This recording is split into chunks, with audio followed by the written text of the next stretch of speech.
ನಮಸ್ಕಾರ ವೀಕ್ಷಕರೇ, ನಾನು ನಿಮ್ಮ ಮಂಜುನಾಥ್ ಅಡ್ವೊಕೇಟ್ ಮಾತಾಡ್ತಾ ಇರೋದು.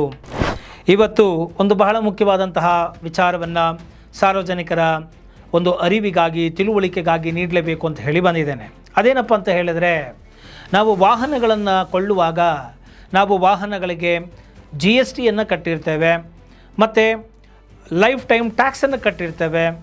ಸೊ ರೋಡ್ ಟ್ಯಾಕ್ಸ್ಗಳನ್ನೆಲ್ಲ ನಾವು ಕಟ್ಟಿರ್ತೇವೆ. ಕಟ್ಟಿದ ಮೇಲೆ ಅದಕ್ಕೆ ಏನೋ ಸರಿಯಾದಂತಹ ರಸ್ತೆಗಳನ್ನು ಕೊಡುವುದು ಸರ್ಕಾರದ ಆದ್ಯ ಕರ್ತವ್ಯವಾಗಿದೆ ಹಾಗೂ ಜವಾಬ್ದಾರಿಯಾಗಿದೆ. ಈ ರಸ್ತೆಗಳನ್ನು ಕೊಡುವುದು ಸರ್ಕಾರದ ಮೂಲ ಕರ್ತವ್ಯವಾಗಿದೆ. ಯಾಕೆಂದರೆ ಟ್ರಾನ್ಸ್ಪೋರ್ಟೇಷನ್ನು ಸಂಚಾರ ಮಾಡುವುದು ಭಾಳ ಮುಖ್ಯ. ಆ ಟ್ರಾನ್ಸ್ಪೋರ್ಟೇಷನ್ ಆಗಿಲ್ಲ ಅಂತ ಹೇಳಿದರೆ ಸಾಕಷ್ಟು ವಾಣಿಜ್ಯ ವ್ಯವಹಾರಗಳು, ಚಟುವಟಿಕೆಗಳು, ಸಂಬಂಧಗಳು ಎಲ್ಲವೂ ನಿಂತು ಹೋಗುತ್ತೆ. ಆದ್ದರಿಂದ ಈ ಒಂದು ರಸ್ತೆಗಳನ್ನು ಸರಿಯಾದ ರೀತಿಯಲ್ಲಿ ಮಾಡಿಕೊಡುವುದು, ಕಿರಿಕಿರಿ ಆಗದ ರೀತಿಯಲ್ಲಿ ನಡೆಸಿಕೊಳ್ಳುವುದು, ರಸ್ತೆಗಳನ್ನು ಸಾರ್ವಜನಿಕರ ಉಪಯೋಗಕ್ಕಾಗಿ ಸೂಕ್ತ ರೀತಿಯಲ್ಲಿ ಬಳಕೆ ಮಾಡುವಂತೆ ನೋಡಿಕೊಳ್ಳುವುದು ಸರ್ಕಾರದ ಆದ್ಯ ಕರ್ತವ್ಯ ಆಗಿದೆ. ಆದರೆ ಇಂತಹ ರಸ್ತೆಗಳನ್ನು ನಾವು ಏನು ಮಾಡ್ತಾ ಇದ್ದೀವಿ, ಇತ್ತೀಚೆಗೆ ಈ ರಾಜಕೀಯ ವ್ಯಕ್ತಿಗಳು ಏನೋ ಅವರ ದೊಡ್ಡ ದೊಡ್ಡ ಬ್ಯಾನರ್ಗಳನ್ನು, ಕಟೌಟ್ಗಳನ್ನು ಹಾಕಲಿಕ್ಕೆ ತಗೊಂಡು ಬಂದು ಆ ಸಾರ್ವಜನಿಕ ರಸ್ತೆಗಳನ್ನು ಉಪಯೋಗಿಸಿಕೊಂಡು ಸಾರ್ವಜನಿಕರಿಗೆ ಇನ್ನಿಲ್ಲದ ಕಿರಿಕಿರಿಗಳನ್ನು ಉಂಟು ಮಾಡ್ತಾ ಇದ್ದಾರೆ.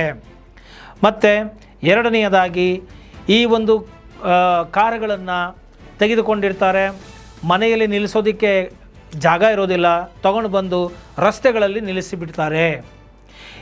ಇದರಿಂದ ಸಾರ್ವಜನಿಕರಿಗೆ ಓಡಾಡೋದಕ್ಕೆ ಕಿರಿಕಿರಿ ಆಗ್ತಾ ಇದೆ. ರಸ್ತೆಗಳು ಪಬ್ಲಿಕ್ ಪ್ರಾಪರ್ಟಿ, ಸಾರ್ವಜನಿಕರ ಆಸ್ತಿ.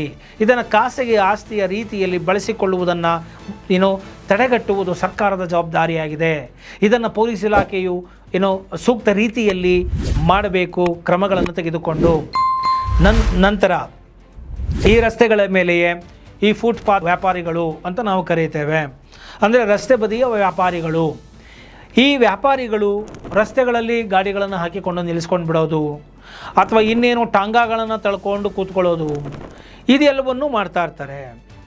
ಮತ್ತು ನೀವು ಹೈವೇಗಳಲ್ಲಿ ನ್ಯಾಷನಲ್ ಹೈವೇಗಳಲ್ಲಿ ನೀವು ನೋಡ್ತಾ ಇದ್ದರೆ ಇತ್ತೀಚೆಗಂತೂ ಈ ಒಂದು ಕಂಟೈನರ್ಗಳು, ದೊಡ್ಡ ದೊಡ್ಡ ಕಂಟೈನರ್ಗಳು, ಲಾರಿಗಳು, ಇವರುಗಳು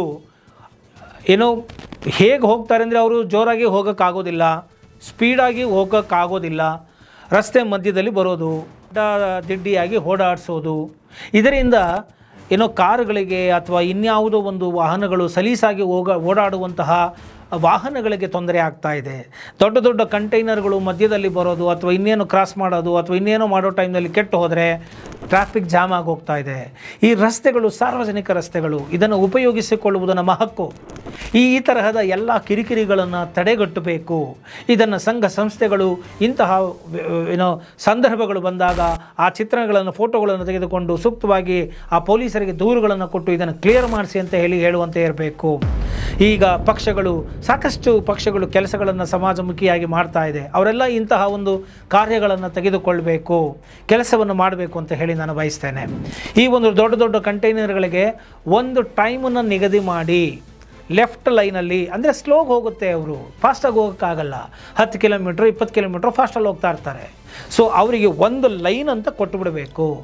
ಆ ಲೈನಲ್ಲೇ ಅವರು ಹೋಗಬೇಕು. ಲೆಫ್ಟ್ ಲೈನ್ ಅಂದರೆ ಲೆಫ್ಟ್ ಲೈನಲ್ಲೇ ಹೋಗಬೇಕು.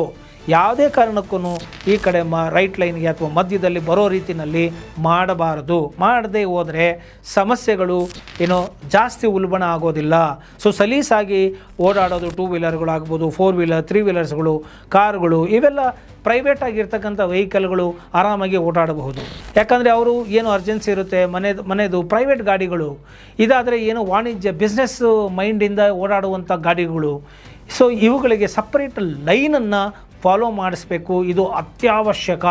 ಇಲ್ಲ ಅಂತ ಹೇಳಿದರೆ ಸುಮ್ಮನೆ ಸಾರ್ವಜನಿಕರು ಕಿರಿಕಿರಿಯನ್ನು ಅನುಭವಿಸ್ತಾ ಇದ್ದಾರೆ. ಯಾರು ಪ್ರಶ್ನೆಯನ್ನು ಮಾಡ್ತಾ ಇಲ್ಲ. ಪ್ರಶ್ನೆ ಮಾಡುವಂತಹ ಒಂದು ಸ್ವಭಾವವನ್ನು, ಪ್ರವೃತ್ತಿಯನ್ನು ಖಂಡಿತ ಬೆಳೆಸಿಕೊಳ್ಳಿ.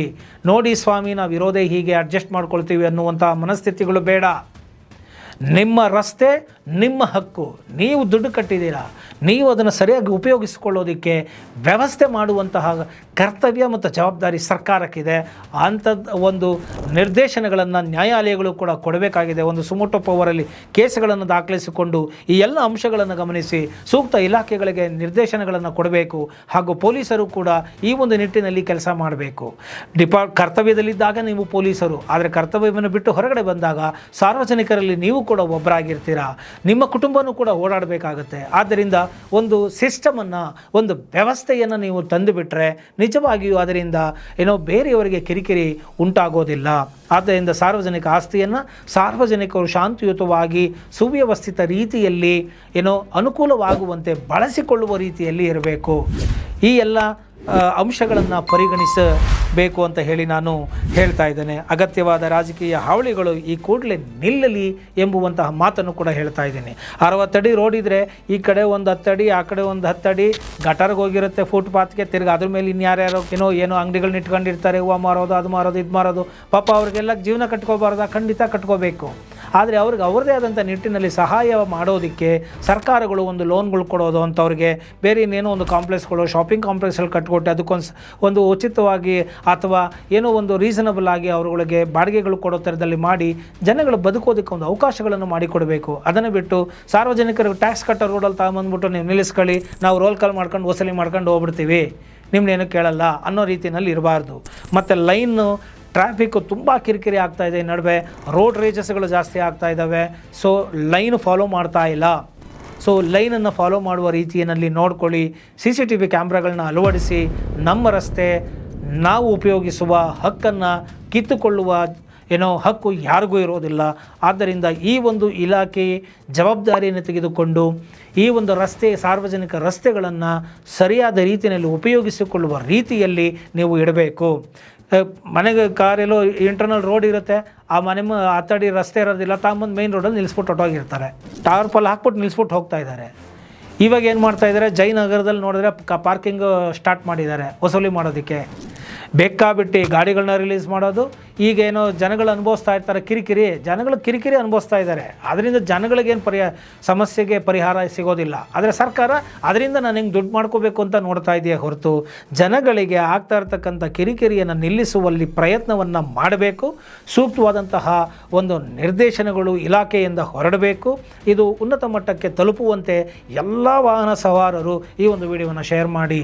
ಯಾಕಂದರೆ ಒಳ್ಳೆಯ ವಿಚಾರಗಳು ಹೇಳಿದಾಗ ಜನಗಳಿಗೆ ರೀಚೇ ಆಗ್ತಾ ಇಲ್ಲ, ರೀಚ್ ಆಗೋದಿಲ್ಲ ಅಂತಂದರೆ ಅಲ್ಟಿಮೇಟಾಗಿ ಕೊನೆಗೆ ನೀವು ಕೂಡ ಸಫರ್ ಆಗ್ತೀರ ಅನ್ನೋದನ್ನು ಗಮನದಲ್ಲಿ ಇಟ್ಕೊಳ್ಳಿ.